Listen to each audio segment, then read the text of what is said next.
During your original weight loss journey, right, when you were upwards of 300 pounds, how much weight did you lose every week?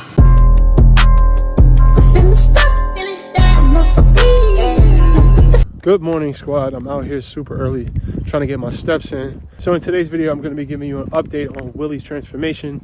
He's at the last 5 pounds of his summer cut, which is usually the most stubborn. And he's going to be sharing exactly what he does to tackle that last stubborn 5 pounds of body fat. But as for me, I'm transitioning.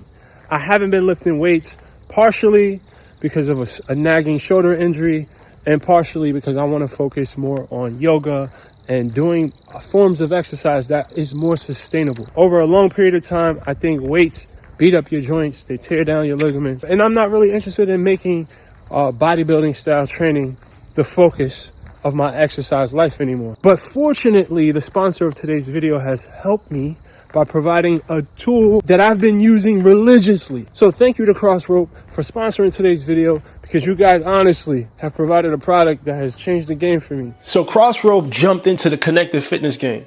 I'm a big fan of technology. Connected fitness, it definitely works for the way that my mind thinks. I'm a numbers driven person. So like being able to count my jumps and being able to count my heart rate and these sort of things help motivate me. And the thing that I love most about this Crossroad system is the portability.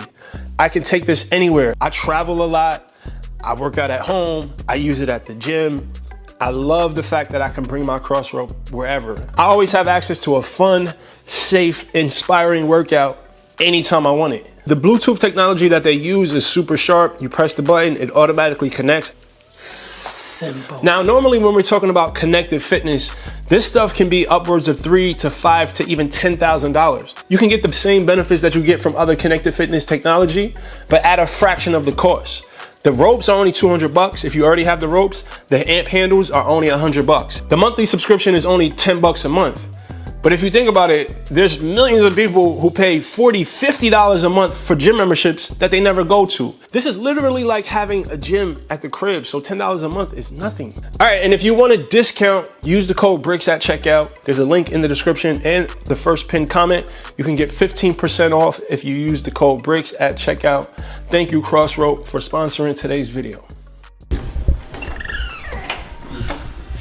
So weight loss in the beginning, honestly, was pretty easy. It was pretty simple for me.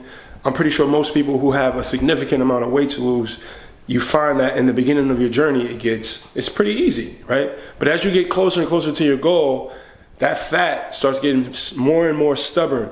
So we're here with Willie, right?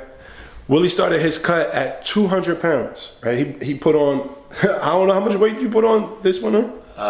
Probably about a good 20 to 30 pounds. And in this series, we're documenting him cutting back. He started at 200. His goal is to get down to 170. All right, so let's see where you are today.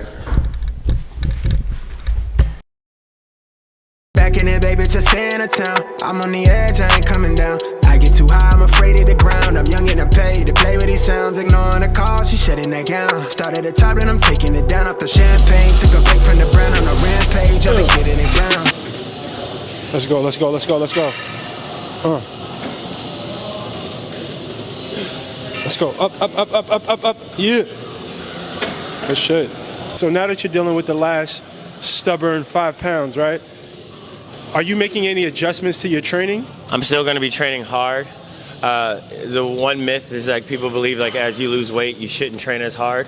And that's the complete opposite. Keep in mind, when you're in a calorie deficit, you want to make sure that you're only burning body fat. You're not burning lean muscle tissue. So you have to tell your body to keep that lean muscle by doing resistance training and making sure you're eating enough protein. So we're training just as hard as if we were 16 weeks ago.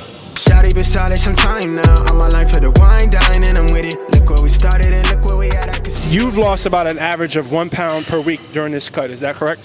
Yeah, I would say 1.5. I would say probably earlier in the cut, it was closer to the 1.5. 1.8 range. As I've lost more weight, it's been closer to that 1 pound. During your original weight loss journey, right, when you were upwards of 300 pounds, how much weight did you lose every week?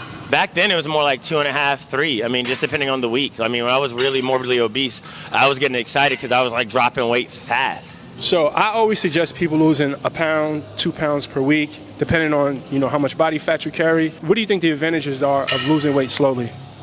So a couple of things. Number one, it's not necessarily about like, hey, we want you to stay fat as long as possible. The reason why they say lose weight slowly is because you got to maintain muscle mass. Muscle mass actually helps you to be able to eat more and burn more fat. Individuals with more muscle will lose weight faster and can eat higher calories. Less muscle you have, the harder it is going to lose weight. So the idea of actually losing weight slowly is really about maintaining muscle mass. Some people get confused when they see drops on the scale. There's muscle in that as well. So you're trying to spare as much lean muscle while burning fat, and ideally that's in that 1 to 1.5 range.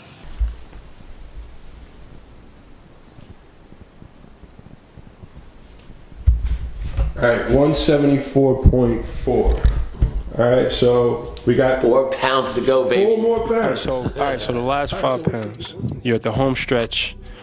What's the plan? What's the main shifts that you're making in your approach? So I look at the last 5 pounds as kind of like, I give like an analogy of like a toothpaste, like a container, right? So like when you have a lot of fat, it's easier to get toothpaste out. Those last 5 pounds is like that last part of that toothpaste where you got to kind of roll up and squeeze. So you got to apply more force to kind of get the same results out of it. What does that look like? Yeah, for me, it's going to be, I'm going to be taking my step count up from 10,000 to 15,000. So being more intentional about, more activity. Keep in mind at this part, your body does not want to lose any more weight once you get to a certain level of like leanness, right? So your body starts to adapt. So you got to kind of force it. So I'm going to be doing more steps. I'm going to do about 3 to 5 cardio sessions a week. They're 20 minutes. On top of your steps? Yep. So just 20 minutes. So going to stairs, and that's going to be like real high intensity, but just, again, another like cardio modality to continue to like push out these last 3 pounds because I'm ready to be done. I'm ready to get to that 170. And then everything else is just monitor my calories. Like I would rather do more steps and cardio than actually eat less. I feel like I'm right around 2,100 calories now, and I don't really want to drop my calories anymore.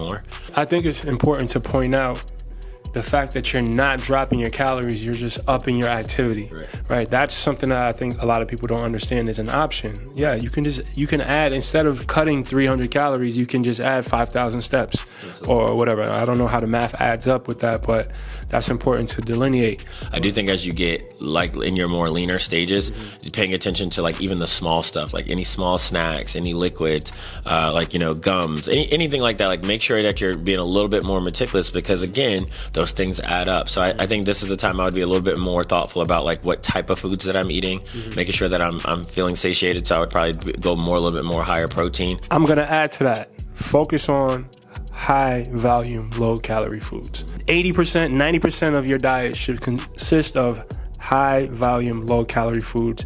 That way, if you are on the lower end of your calories, it's not affecting your satiety, right? You're still able to be full. You're still able to feel satiated while consuming less calories. But you're right. It's about the details. That last leg of the race, it's about when you're squeezing the last bit of the toothpaste out, you got to get into all the crevices and really like roll that thing. So it's the same.